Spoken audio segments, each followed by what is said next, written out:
Siapa di sini yang sudah pernah melihat kapal selam?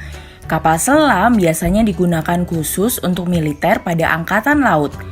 Kapal jenis ini dikenal sebagai kapal yang canggih loh, karena sesuai namanya, kapal ini tak hanya bisa mengapung, tapi ia juga bisa menyelam ke dasar air. 1. Kapal selam pertama dibuat tahun 1620. Sejarah kapal selam ternyata sudah bermula sejak lama nih teman-teman, yaitu sejak tahun 1620. Kapal selam pertama kali dibuat tahun 1620 di Inggris oleh Cornelius Drebbel. Kemudian sepanjang tahun 1700-an, kapal selam mulai mengalami berbagai perkembangan. Hingga akhirnya di tahun 1775, kapal selam militer pertama dibuat oleh David Bushnell dari Amerika Serikat. Saat itu, kapal selam yang diberi nama Turtle ini hanya dapat memuat 1 orang penumpang saja. Kapal selam dilengkapi tangki pemberat.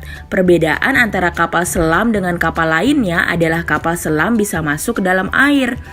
Saat kapal selam akan masuk ke dalam air, tangki pemberat ini akan diisi dengan air. Sedangkan ketika kapal selam akan naik kembali ke permukaan air, maka tangki pemberat ini akan dikosongkan. Wah, keren ya! 3. Di dalam kapal selam terdapat periskop. Kapal selam juga dilengkapi dengan alat bernama periskop yang ada di dalam kapal selam.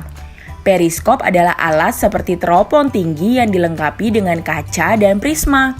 Periskop ini diatur sedemikian rupa agar orang yang berada di dalam kapal bisa melihat keadaan di luar kapal selam. 4. Kapal selam digunakan sebagai senjata. Saat Perang Dunia Pertama dan Perang Dunia Kedua, kapal selam digunakan sebagai senjata yang ampuh. Ketika itu, kapal selam yang berguna sebagai kapal perang ini dilengkapi dengan torpedo. Torpedo adalah senjata yang berbentuk seperti tabung yang bisa dapat menembak di dalam air. 5. Awak kapal selam tetap mendapatkan air bersih.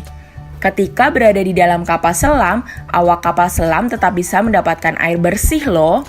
Air bersih ini bahkan didapatkan dari air laut yang asin. Caranya adalah menyuling air laut hingga menjadi air bersih menggunakan alat khusus. Air bersih ini kemudian digunakan untuk mandi, minum, dan memasak.